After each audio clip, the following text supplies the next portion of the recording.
Bismillahirrahmanirrahim. Assalamualaikum warahmatullahi wabarakatuh. Selamat bertemu kembali anak-anakku SMP Batik Surakarta. Kesempatan kita kali ini kita akan menjelaskan mengenai sistem reproduksi manusia. Nah, sudah siap ya? Apa sih sebenarnya reproduksi itu? Kalian pasti pernah mendengar ya kata reproduksi, tidak asing lagi ya. Apa sih reproduksi? Reproduksi itu adalah cara makhluk hidup untuk menghasilkan individu baru yang memiliki sifat yang sama dengan induknya.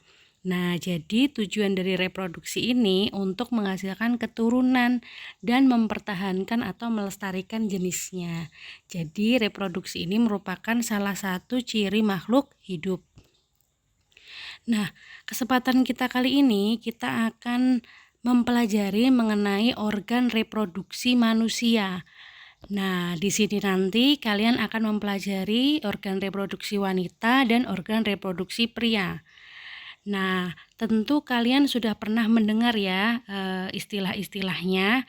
Kita mulai dari wanita terlebih dahulu. Di situ ada vagina, kemudian endometrium, ada uterus, ovarium, dan oviduk.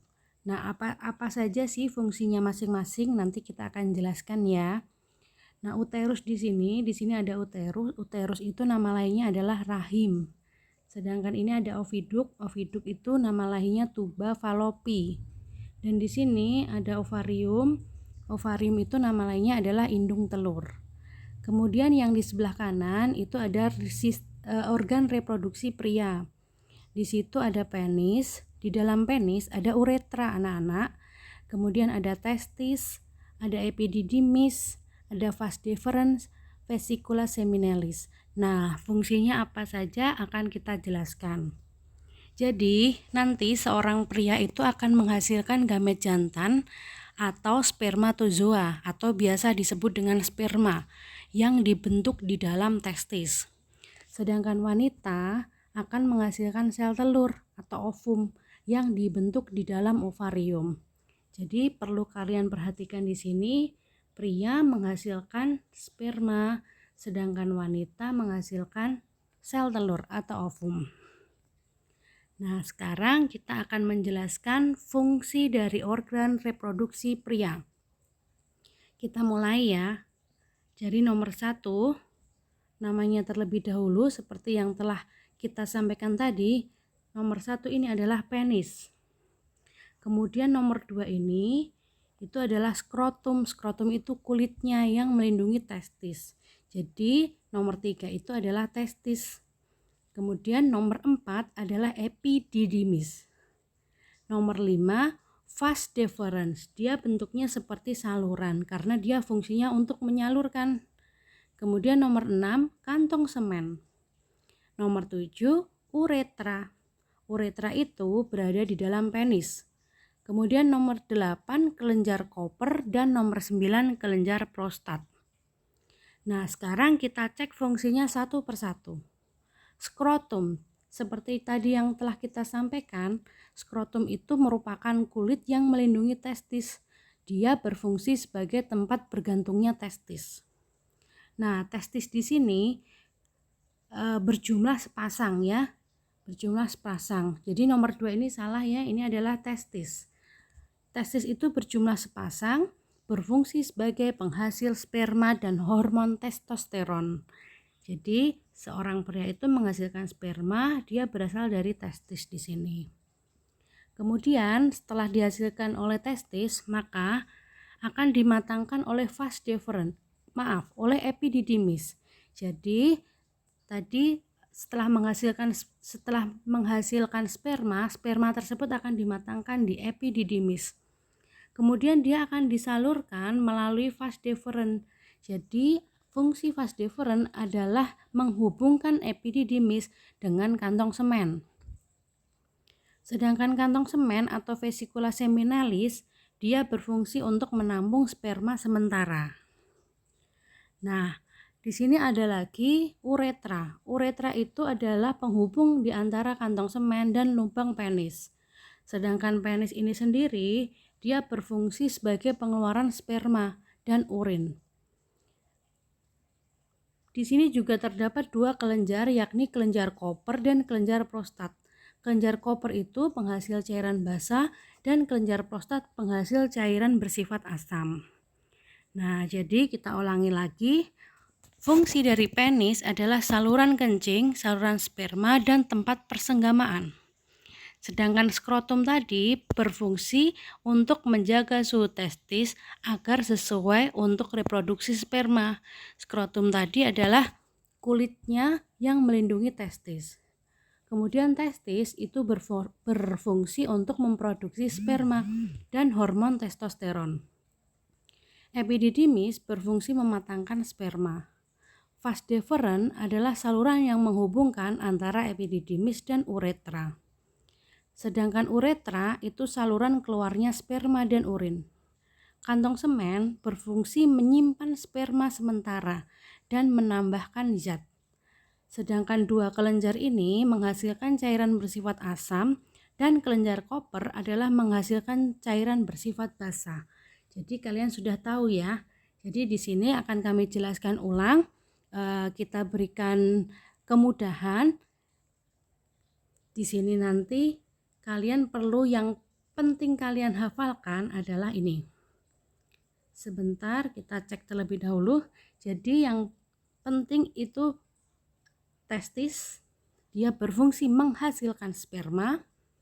Epididymis berfungsi mematangkan sperma. Vas deferens berfungsi menyalurkan sperma. Vesikula seminalis atau kantong semen menampung sperma sementara. Kemudian uretra berfungsi untuk mengeluarkan sperma. Jadi dihafalkan 5M. Menghasilkan sperma, mematangkan sperma, menyalurkan sperma, menampung sperma sementara, dan mengeluarkan sperma. Sudah jelas ya anak-anak ya? Oke, sekarang akan kita lanjutkan ke organ reproduksi wanita. Nah, pada organ reproduksi wanita di sini terdapat vagina. Kalian pasti tidak asing lagi ya mendengar kata itu. Kemudian ada serviks. Serviks itu adalah leher rahim. Kemudian ada rahim atau uterus. Kemudian ada endometrium. Ada ovarium atau ovarium itu atau indung telur. Kemudian ada oviduk. Oviduk itu nama lainnya adalah tuba fallopi. Nah, di sini organ reproduksi tampak pada depan dan tampak pada samping ya. Oke, seperti ini. Bisa dilihat itu yang A tampak pada depan dan yang B tampak dari samping. Kemudian kita cek satu persatu, ternyata bagian luarnya itu terdapat vulva dan labium. Bagian dalamnya kita ulangi lagi, ada ovarium, ada oviduk atau tuba fallopi, ada rahim atau uterus, ada serviks atau leher rahim, dan vagina. Nah, sekarang kita cek satu persatu. Apa fungsinya daripada organ-organ reproduksi wanita ini? Oke. Jadi nomor 1 tadi apa anak-anak? Kita ulangi terlebih dahulu. Betul, nomor 1 adalah ovarium. Nomor 2? Ya, oviduk atau tuba fallopi. Nomor 3, uterus atau rahim. Nomor 4, ya betul sekali, leher rahim atau serviks. Nomor 5, vagina. Nah, fungsinya vulva itu merupakan celah luar sebagai lubang persenggamaan. Labium itu bibirnya vagina atau muara saluran urin dan saluran reproduksi. Nah, sedangkan bagian dalamnya seperti yang telah kita sampaikan tadi, ovarium itu indungnya telur, dia berfungsi menghasilkan sel telur. Kalau tadi pada laki-laki itu menghasilkan hormon testosteron, ovarium ini dia menghasilkan hormon estrogen dan progesteron. Tuba fallopi atau oviduk ini tempat terjadinya fertilisasi. Nah, ini ada kata-kata fertilisasi, itu namanya pembuahan. Pembuahan itu tempat bertemunya antara sel sperma dan sel telur. Kemudian uterus ini rahim, tentunya tempat berkembangnya embrio. vagina organ persetubuhan dan untuk jalan bayi saat persalinan.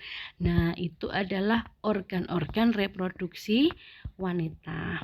Nah, sekarang kita kembali lagi ke sperma tadi ya. Ini sedikit saja, di bagian-bagian sperma itu ternyata bentuknya seperti kecebong kalau dilihat dengan mikroskop, dan dia terdiri dari kepala, bagian tengah, dan ada plasma membran, kemudian ada ekor. Nah, fungsi dari masing-masing ini di sini ada akrosom. Dia fungsinya untuk menembus ke dalam dinding sel telur.